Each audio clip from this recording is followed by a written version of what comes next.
todos nosso abraço fraterno, cada um de vocês que atendeu o convite para participar desse terceiro seminário, segunda-feira fria, em Curitiba, que parece uma novidade para quem mora aqui, principalmente para quem vem de fora.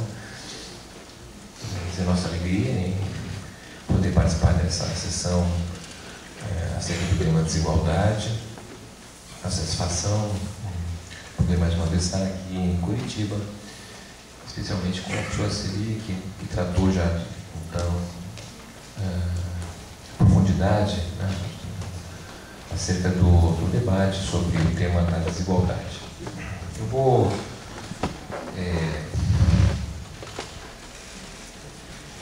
desenvolver a minha exposição basicamente em duas partes. Em primeiro lugar, tentar apresentar alguns elementos que permitam a entender a desigualdade de hoje no Brasil, recuperando elementos do passado. Eu entendo que a parte significativa da desigualdade que temos hoje, ela pode ser explicada por questões mal resolvidas no nosso passado. E, ao mesmo tempo, gostaria de discutir a desigualdade que temos hoje, fazendo um debate com as questões do futuro. Certamente impactam o padrão de desigualdade que nós temos de forma mais desfavorável no modo de viver. Mas antes de entrar nesses dois elementos explicativos, de entendimento do padrão de desigualdade que temos no Brasil, eu gostaria de chamar a atenção para o fato que o tema da desigualdade é algo presente no Brasil, não apenas no período mais recente, mas basicamente no momento da luta pela independência nacional. O tema da desigualdade, não com essa palavra desigualdade, mas está claro naqueles que querem construir uma nação, a preocupação com o enfrentamento daquilo que seria o elemento-chave da desigualdade do país na época, que era basicamente a escravatura.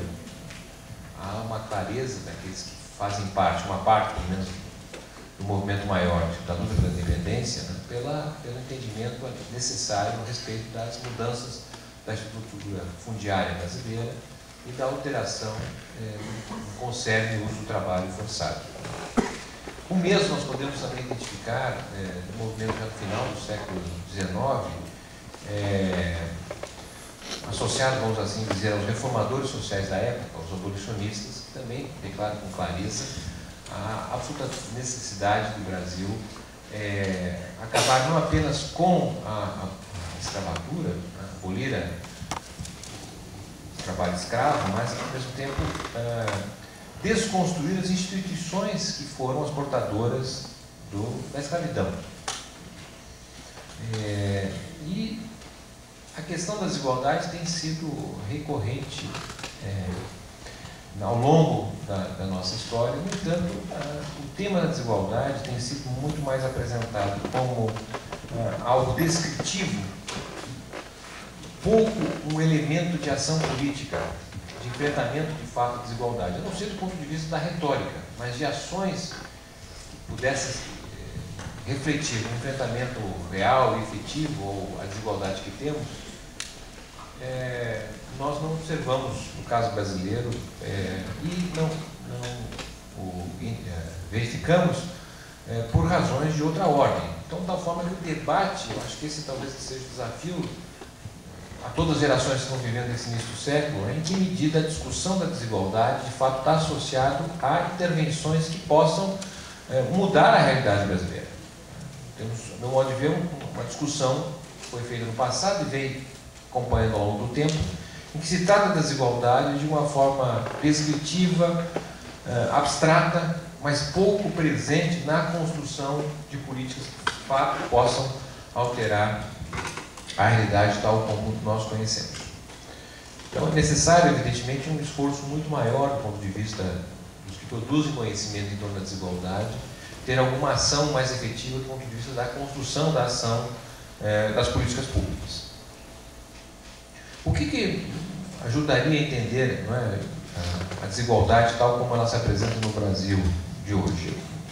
Gostaria de utilizar como referência um texto do Jean-Jacques Rousseau, né, que discute os elementos da desigualdade, que me parece bastante atuais nos dias de hoje ainda, e ele dividia a desigualdade em dois tipos, né? Uma desigualdade natural, usando o termo dele, desigualdade de gênero, de raça, idade, né?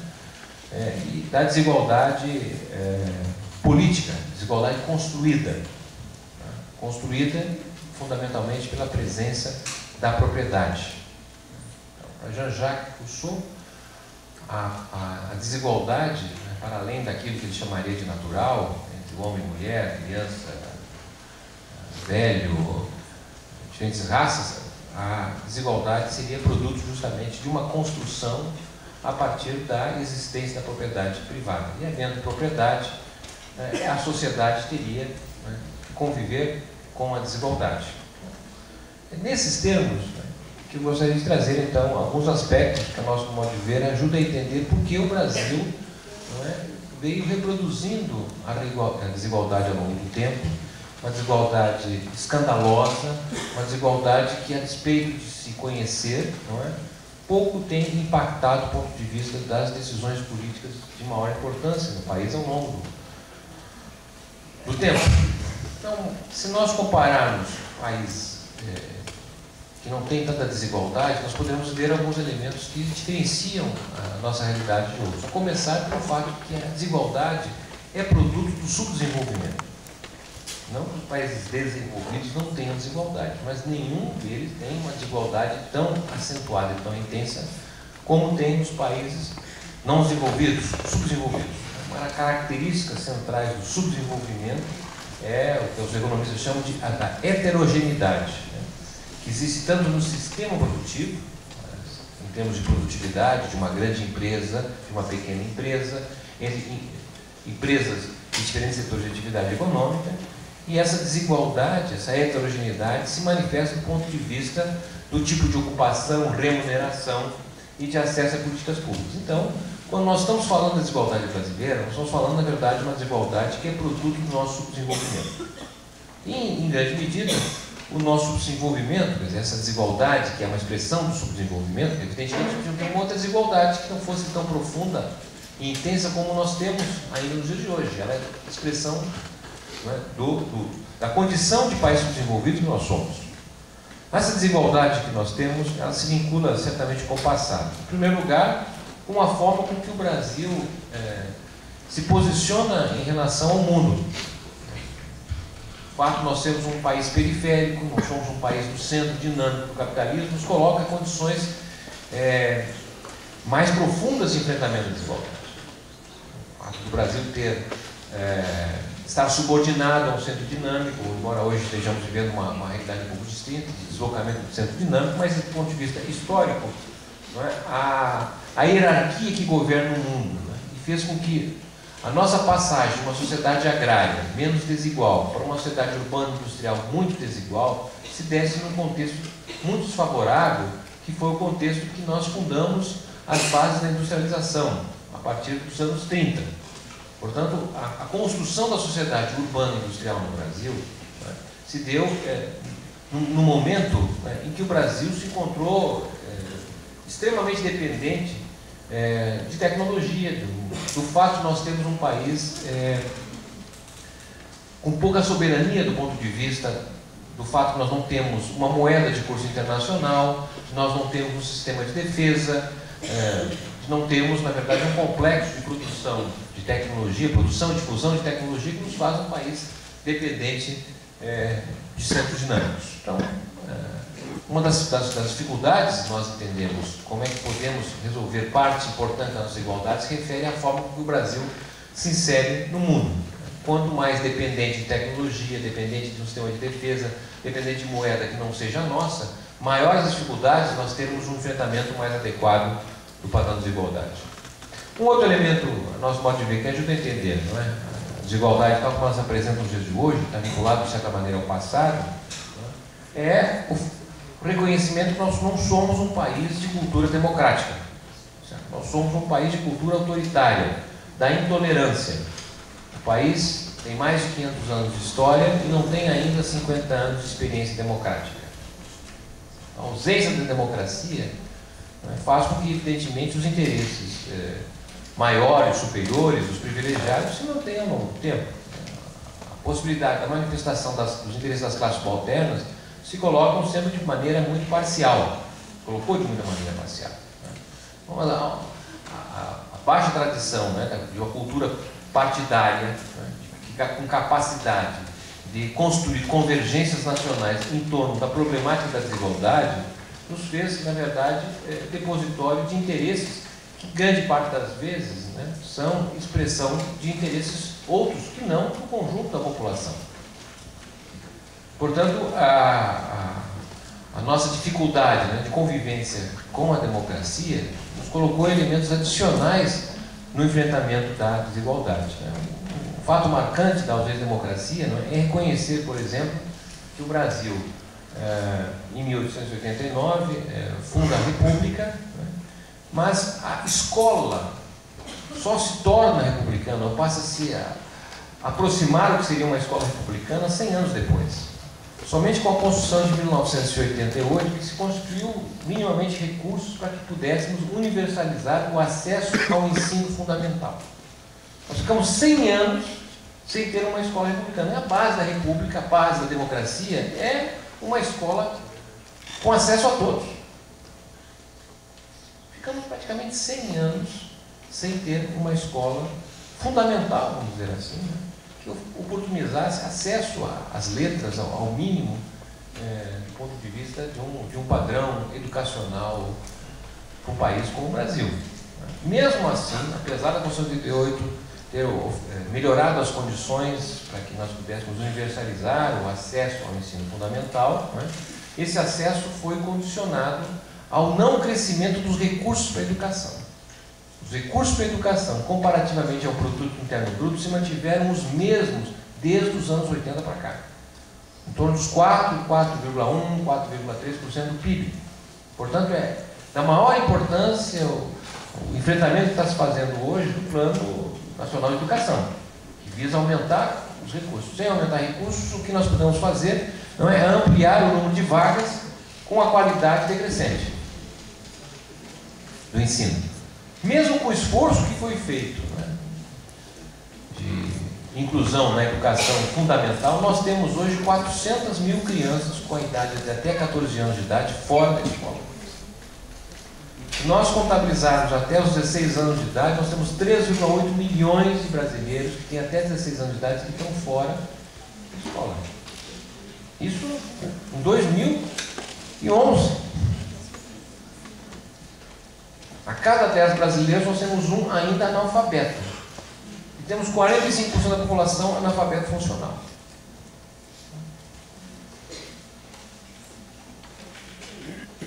Muito difícil, evidentemente, fazer valer a democracia em condições tão desiguais do ponto de vista do acesso mínimo à língua pátria, né, a valores que são comuns a uma escola republicana.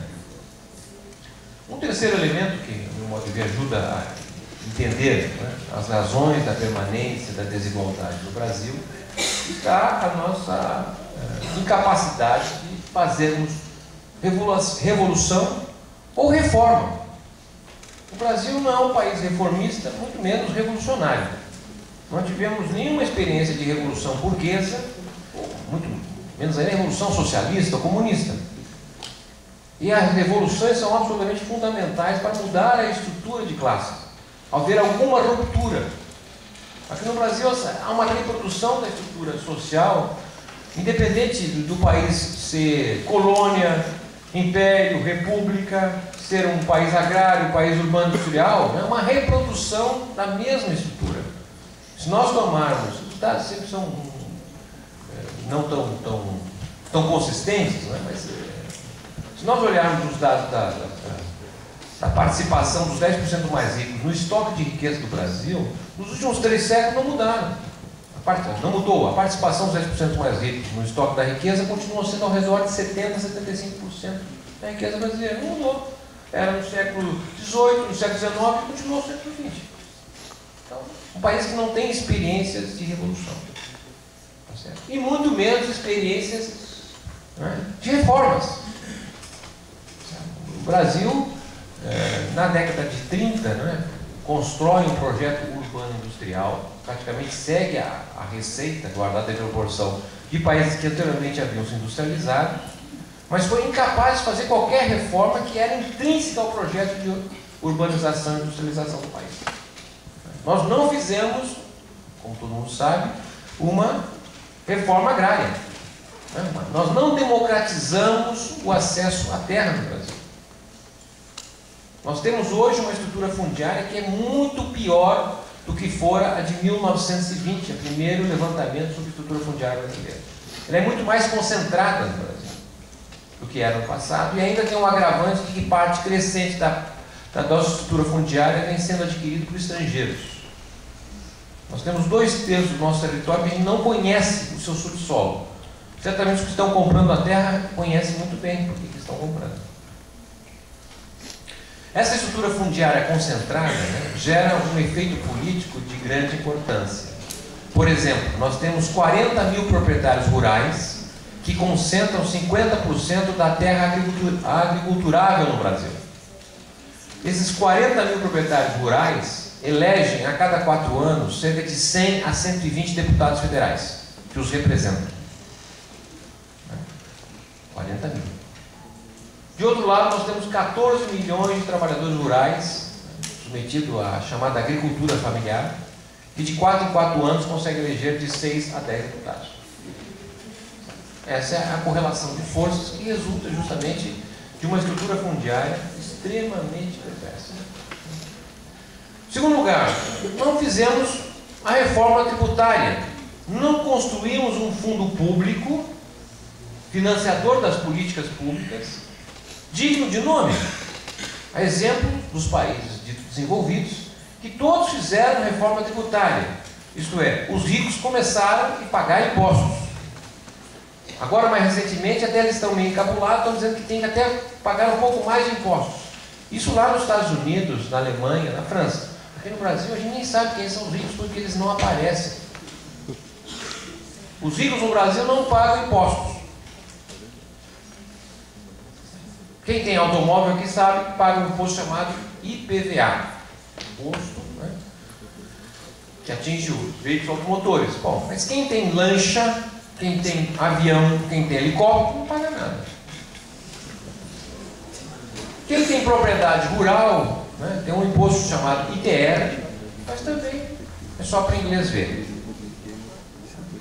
Então o que acontece? Nós não fizemos uma reforma tributária e quem paga imposto no Brasil são fundamentalmente os pobres. O IPTU, Imposto Predial Territorial Urbano, as prefeituras também cobram. O levantamento feito pelo IPE mostrou que aqueles que moram em favela pagam proporcionalmente a renda mais do que aqueles que moram nas mansões. E não há uma reclamação. Estranho dizer, inclusive, que quem menos imposto paga é justamente o que mais reclama do imposto. Não sei se vocês ficaram sabendo, mas em São Paulo tem um negócio chamado impostômetro, que a imprensa sempre mostra. Não foi feito na favela o impostômetro, foi feito no centro rico de São Paulo. Por fim, nós não fizemos uma reforma social. O Estado, nós não construímos um estado de bem-estar social. Não temos educação, saúde, habitação, transporte, boa qualidade para todo mundo. Ora, se nós não fizemos reforma, não fizemos revolução, somos um país sem cultura democrática, um país subordinado à ordem internacional, de forma dependente, como é que poderíamos ter um padrão de desigualdade diferente que temos hoje?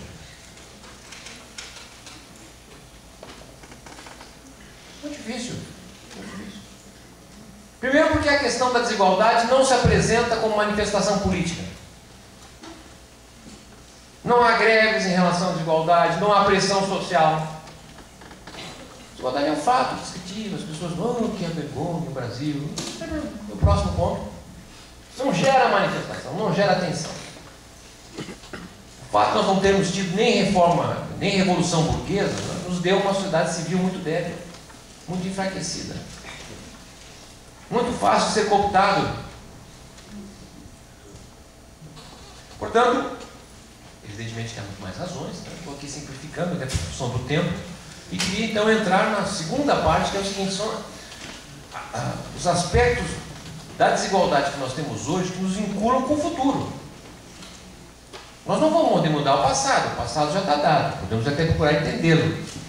O que nós podemos mudar são os elementos que levam a maior desigualdade ou menor desigualdade agora para os próximos anos.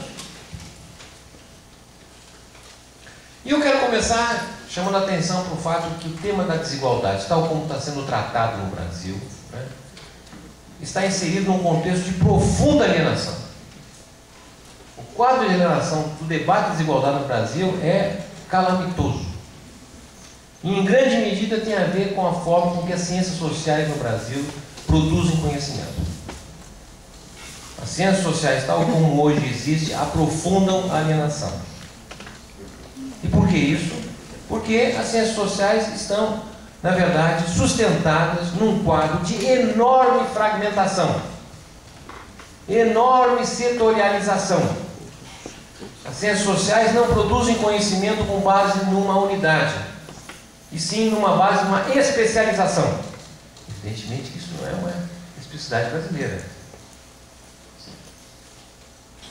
Mas a forma com que se produz conhecimento hoje pelas ciências sociais não gera um conhecimento superior. Gera conhecimentos parciais. O especialista nos dias de hoje é aquele que sabe cada vez mais de coisa nenhuma. E é isso que nos faz prisioneiros, né, de um quadro de alienação. Nós estamos vivendo, né, um momento de exploração absurda. Nem no século XIX nós convivemos com tanta exploração e estamos passando como se nada disso ocorresse. Nós todos, né, somos cada vez mais produtos do trabalho imaterial. O trabalho material, diferentemente do trabalho material. Material é aquele cujo resultado do esforço físico e mental é algo concreto, palpável, um automóvel, uma vestimenta, um sapato, um alimento, uma soja, um prédio, uma ponte. O que estamos vendo hoje é a construção de uma sociedade assentada no trabalho imaterial. O que mais se expande em termos de ocupação são as ocupações de serviço. O trabalhador de serviço, o resultado do esforço físico e mental do meu serviço é algo intangível.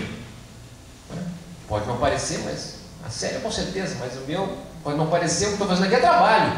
No final aqui não vai ser possível pesar esse trabalho, embrulhar esse trabalho, mas é trabalho. E esse trabalho que cresce, o trabalho material, vem cada vez mais associado à presença de novas tecnologias de informação, à internet, ao telefone celular, ao iPod, tablets e uma série de outros instrumentos de tecnologia de informação que a cada dia são inseridos na nossa vida e também, por que não dizer, no trabalho. O trabalho imaterial permite ser realizado em qualquer lugar. O trabalhador porta o trabalho imaterial para qualquer lugar, diferentemente do trabalho material. Não é possível aquele trabalhador que está num canteiro de obra, fazendo uma ponte ou fazendo um prédio, levar esse trabalho para casa. Não é possível levar um pedaço da montagem do automóvel quando eu saio da fábrica de montagem de automóvel. Portanto, quando eu não estou no local de trabalho, eu não tenho condições de executar aquele trabalho. E, portanto, no trabalho material foi possível haver uma fronteira entre tempo de trabalho e tempo de não trabalho. O tempo de não trabalho era um espaço para uma série de outras coisas, inclusive aprender, né? Inclusive a sociabilidade. O que nós estamos vendo hoje é que essa fronteira é cada vez mais borrada. Está-se cada vez mais trabalhando mais, não de forma intensiva no local de trabalho, mas também levando o trabalho para casa.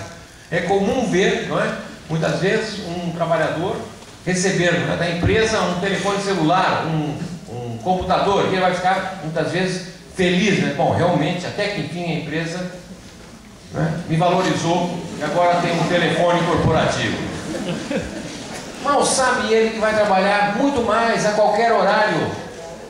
Pesquisa feita na Inglaterra com trabalhadores de serviço com tecnologia de informação mostrou que na Inglaterra não existe mais o descanso semanal remunerado, a chamada semana inglesa. O trabalhador chega em casa e continua vinculado ao trabalho, plugado ao trabalho. O que eu quero chamar a atenção é que nós estamos diante, né, de uma profunda exploração. Está se trabalhando muito mais, de forma extensiva e intensiva. E não há crítica a isso. Não há produção científica que critica isso. Diferentemente da produção científica das ciências humanas no século XIX, que fez uma crítica intensa à exploração das jornadas de 12, 16, 14 horas por dia na Inglaterra. Portanto, estamos num quadro de profunda alienação. Se não houver crítica da ciência humana, da universidade, quem fará a crítica? Os sindicatos que temos hoje, infelizmente, não são portadores do futuro. Os sindicatos não se deram conta desse quadro profundo de exploração. Os reformadores sociais não se deram conta desse quadro, portanto não há legislação sendo proposta que pode minimamente regular esse caso.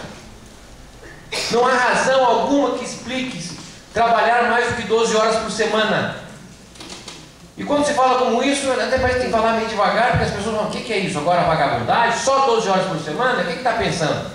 É um quadro muito parecido em 1850, quando já era possível plenamente trabalhar 8 horas por dia, tendo em vista a introdução dos novos teares mecânicos.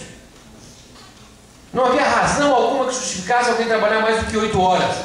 Não havia razão para justificar crianças trabalhando com 5, 6 anos de idade nas fábricas europeias. Não havia razão.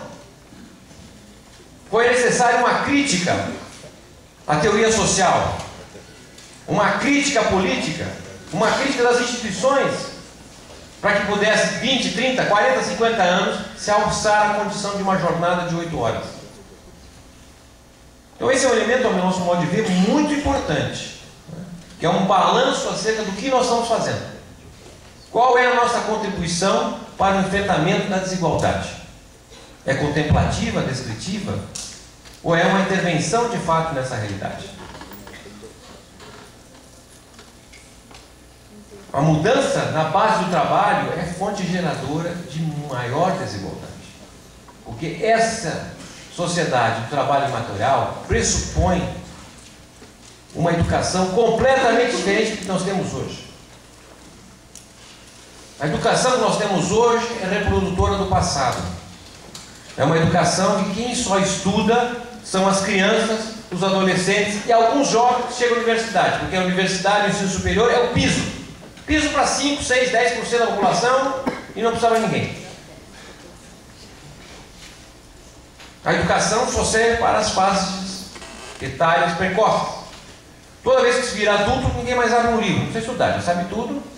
Pode ler um jornal, uma revistinha, um romance, olha lá e já está bom. Ora, a sociedade que nós vamos falando agora, a sociedade do conhecimento, a sociedade do trabalho material, tem como principal ativo o conhecimento. Pressupõe a escola para a vida toda. Pressupõe ter o ensino superior como piso da nossa sociedade. Não há razão alguma, do ponto de vista técnico, que justifique alguém começar a trabalhar antes dos 24 anos de idade.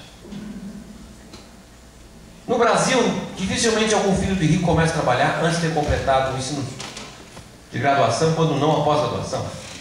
Somente os filhos dos pobres estão condenados a estudar muito cedo.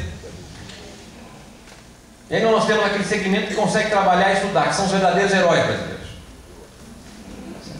Heróis porque estão submetidos a jornadas de atividade comparáveis aos operários do século XIX.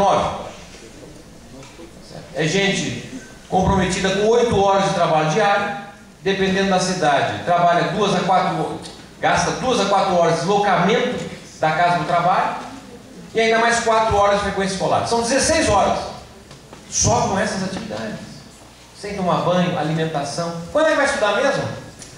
Detalhe, né? É por isso que a qualidade não melhora, dificilmente vai melhorar. Educação não é falar pé de salsicha. Pesquisa feita com estudantes universitários das escolas federais mostrou que os nossos alunos não conseguem ler 4 livros por ano. Olha, isso é brincadeira. Não vamos a lugar algum. Isso é uma grande indústria de certificação. Isso é um processo de aprofundamento da desigualdade. Esse é um quadro dramático, que tem a ver com o que nós estamos construindo para amanhã. Sem considerar o quadro maior de mudança na demografia brasileira. Há uma queda profunda na taxa de fecundidade das mulheres. Essa mudança profunda na taxa de fecundidade faz com que a população cresça menos. Os demógrafos, há 15 anos atrás, imaginavam que nós chegaríamos em 2030 com 240 milhões de brasileiros. Agora, as projeções indicam que talvez nós venhamos a chegar a 207 milhões. E a partir de 2030, entraremos numa fase de redução absoluta do número de brasileiros. Dos 207 milhões que deveremos chegar em 2030, passaremos a 205 milhões em 2040. Qualquer um de nós que circule para fora do país sabe que está em construção uma segunda onda de imigração para o Brasil. Uma segunda onda. Gente que virá para cá muito mais qualificado, muito mais preparado. Para onde irão os brasileiros? Essa mudança demográfica tem a ver com um aspecto ainda mais emblemático do Brasil do amanhã, que diz respeito ao processo de envelhecimento e de alteração na estrutura familiar. Em 1990, nós tínhamos 34% dos brasileiros com até 14 anos de idade. Hoje temos 24%. E em 2030, talvez tenhamos 12% dos brasileiros com até 12 anos de idade. Simultaneamente, cresce a parcela da população com mais idade. Temos 3 milhões de pessoas com 60 anos e mais. 3 milhões de pessoas com 80 anos e mais de idade. Em 2030 serão 20 milhões de brasileiros. Nós não estamos preparados para conviver com essa realidade. Não temos uma estrutura de mobilidade decente no país. Os nossos prédios não estão compatíveis com essa mudança de faixa etária. O que significará na saúde, por exemplo, a alteração etária do ponto de vista dos recursos e do atendimento.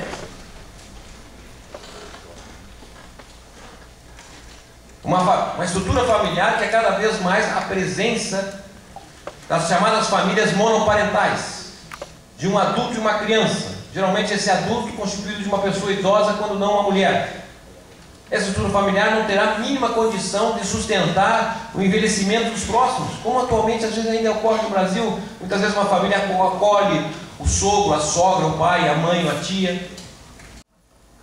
Essas grandes corporações não apenas são hegemônicas na produção, porque qualquer setor de atividade econômica nós vamos olhar, podemos abrir lá, vamos ver que tem 4, 5 grandes empresas, ponto final, elas que formam preço, elas que definem aonde vão colocar a sua fábrica, tirar ou não de lá. Essas grandes corporações financiam partidos políticos, financiam presidentes, governadores, prefeitos. Como se manterá a democracia num quadro como esse? Especialmente quando essas grandes corporações fazem com que não são mais países que têm empresas, mas empresas que têm países. Essas grandes corporações são tão grandes, inclusive, que nem pode quebrar. Porque se quebrar, leva à bancarrota do sistema econômico. E, portanto, estamos vivendo uma associação inegável da grande corporação com os fundos públicos. Está em jogo, inclusive, o sistema educacional dos países. As grandes corporações constituíram as universidades corporativas.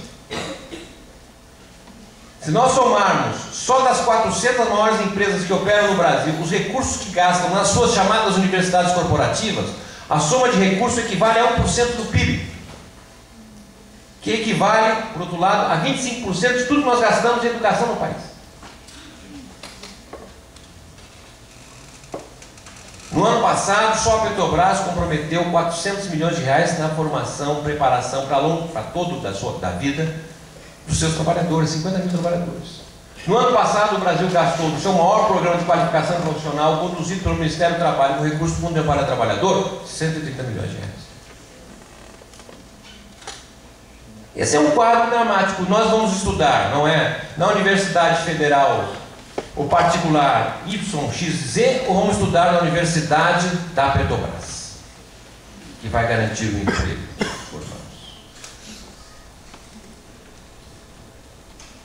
Portanto, a questão da desigualdade, tal como nós conhecemos hoje, que se reproduz pela nossa dificuldade de conviver com a democracia, né, nossa baixa capacidade de fazer transformações, ganha aspectos ainda mais complexos quando a gente olha para frente.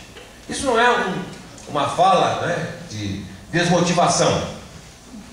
Pelo contrário, é uma fala de reafirmação de nossa capacidade de tomar para si a transformação da sociedade. Não há nada que nos impeça a fazer ação. Se nós não estamos satisfeitos com os políticos que nós temos, sejamos nós os políticos.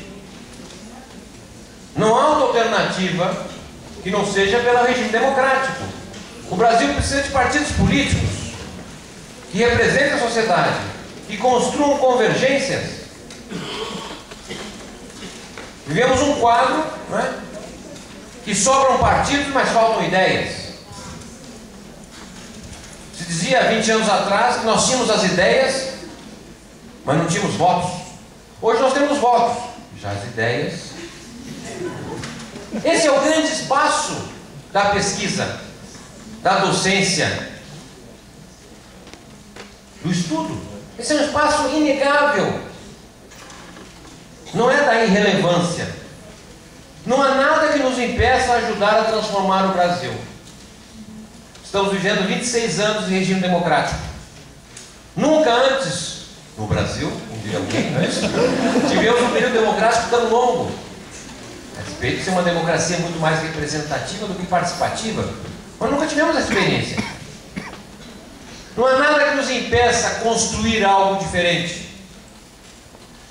As ideias, os estudos, as pesquisas, as teorias não mudam a realidade. Quem muda a realidade é o homem. Agora, os estudos, as pesquisas, as teorias, as ideias mudam o homem. Se mudar o homem, ele muda a realidade. Não há nada que nos dificulte fazer isso, a não ser o medo. O medo de ousar, o medo de se rebelar contra as visões que foram construídas por pessoas que já morreram, que não fazem parte da nossa realidade. É um momento excepcional para a universidade, para a pesquisa. Momento excepcional. A despeito das dificuldades, melhoramos os recursos, ampliamos os cursos, ampliamos a contratação de professores, ampliamos as vagas. Estamos muito longe, né, do ideal, mas alguma coisa já avançou. Eventos como esses, né, ajudam a gente a refletir, ajudam a gente a afastar do medo, né, e nos estimulam a ousar. E é nessa perspectiva, né, que eu acredito que um seminário desse tipo, desse porte, dessa qualidade, pode ser conduzido. Muito obrigado.